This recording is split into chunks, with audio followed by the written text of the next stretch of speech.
Turma do Propósito, boa noite, meus queridos irmãos. É uma alegria estar com você aqui. Espero que você esteja bem e desfrutando desse feriado com a sua família. Feriado muito importante para nós cristãos, onde nós lembramos da morte, da crucificação, da morte e da ressurreição de Jesus. Está sendo um pouquinho diferente aqui o ambiente, onde estamos gravando, mas o fato de estarmos viajando aí com as pessoas da igreja não impede que a gente esteja aqui firme amanhã, gravando o último capítulo do livro de Êxodo. Vamos fechar com chave de ouro aí esse livro. Muita gente nunca leu um livro da Bíblia sequer, e você está acabando de ler o segundo. Você está no dia 89 do nosso propósito, hoje Êxodo capítulo 39. Então vamos para a explicação do versículo. Lembrando que o nosso propósito é ler um capítulo da Bíblia por dia, orar por um motivo e também tentar mudar. Você sabe aquilo que você precisa, peça a Deus ajuda, conte com Ele nessa caminhada.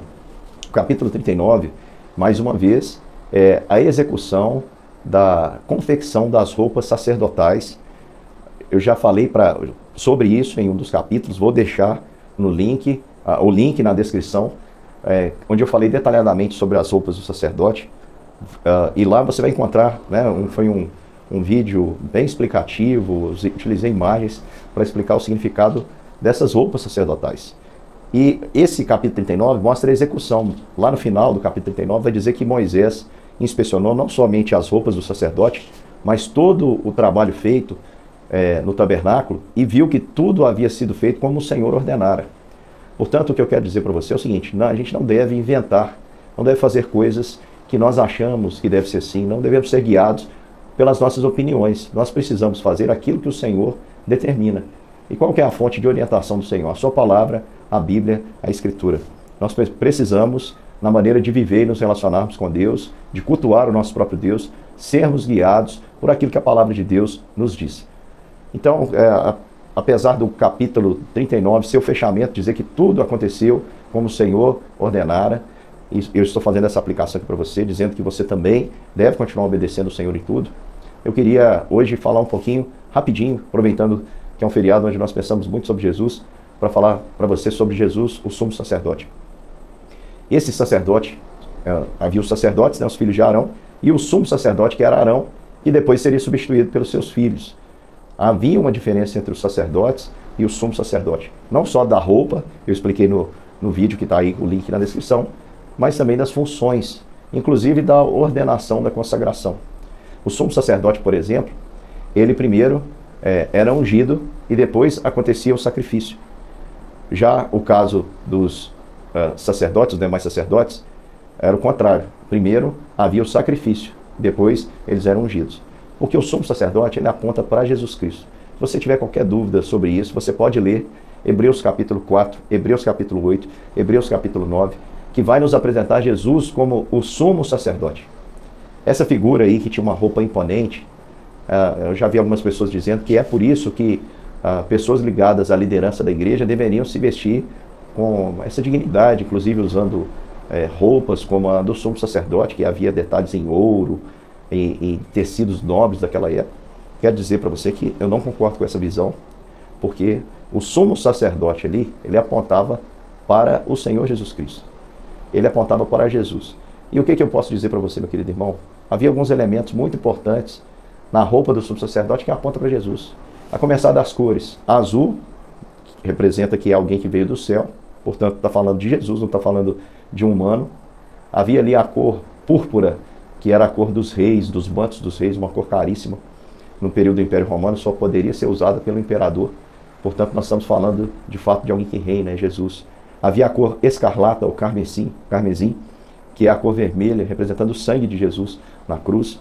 E havia também o linho branco retorcido, representando aí a pureza do que o sacrifício desse rei maravilhoso, vindo do céu, faria por nós.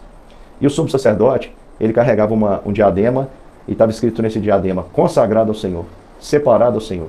É claro que está dizendo sobre Cristo. Cristo, por ser o escolhido de Deus, pôde também fazer com que Deus realizasse o seu plano para a salvação de muitos que ele escolheu no seu amado, que é Jesus Cristo. Então, esse rei consagrado é Jesus. E ele carrega no seu peitoral de frente, quando ele vai entrar ali, vamos lembrar das fases do santuário, entrava no tabernáculo, tinha ali os altar de sacrifício de bronze, depois o lavar das mãos, e o sumo sacerdote entrava então no lugar santo, carregando os sacrifícios, e uma vez por ano ele ia ao Santo dos Santos oferecer sacrifício. Imagina o sacerdote entrando, nas suas ombreiras, 2 pedras, nessas pedras, de um lado, 6 nomes gravados em uma pedra, 6 nomes na outra, os 12 nomes das tribos de Israel, no seu peitoral, as 12 tribos representadas por joias preciosas, e o sacerdote entrava de frente para o Senhor, com uma coroa escrita consagrada ao Senhor, e ele entrava. E eu queria deixar aqui a recomendação para você ler Hebreus 9, porque lá vai dizer que o sacerdote, o sumo sacerdote, ele entrava assim, mostrando claramente aquelas tribos representadas ali naquelas pedras preciosas, em seus ombros e em seu peito. Eu acredito para mostrar que ele carregava nos seus ombros o nome daquelas 12 tribos, que ele no seu coração, perto do seu coração, ele carregava a preciosidade daquelas 12 tribos, que representam todo o povo de Deus, representa a mim, a você. Esse sumo sacerdote nos vê dessa forma. Apesar de nós não termos valor algum, Cristo nos via como preciosos demais para deixar que experimentássemos a perdição e o inferno. E é por isso que esse Jesus, como hoje nós celebramos, nessa sexta-feira, falamos sobre a crucificação de Jesus, é por isso que esse sumo sacerdote, ele entra no Santo dos Santos, mas ele não carrega sangue de animais. Ele oferece a si mesmo como propiciação, como favor, como pagamento pelos nossos pecados. O sangue de Jesus, o Filho de Deus, a Bíblia diz, nos purifica de todo pecado. Jesus amou você de tal forma que lá na cruz ele pagou um preço altíssimo pelo seu resgate.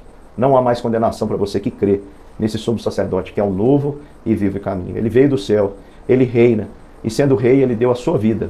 Sendo rei e podendo te condenar, ele resolveu pagar o preço por você, porque o salário do pecado é a morte. Ele morreu no seu lugar, para poder te dar a vida eterna, para poder fazer com que você vista uma vestidura branca de linho, porque ele perdoou, ele purificou os seus pecados, através não de sangue de animais, mas do seu próprio sangue na cruz. Por meio dele, entra a salvação no mundo. Por meio dele, nós podemos ter acesso a Deus. Por meio dele, nós desfrutamos hoje de uma nova vida. Ele é o novo e vivo caminho que nos une a Deus. Meu querido irmão, que Deus te abençoe ricamente. Essa é uma pequena palavra.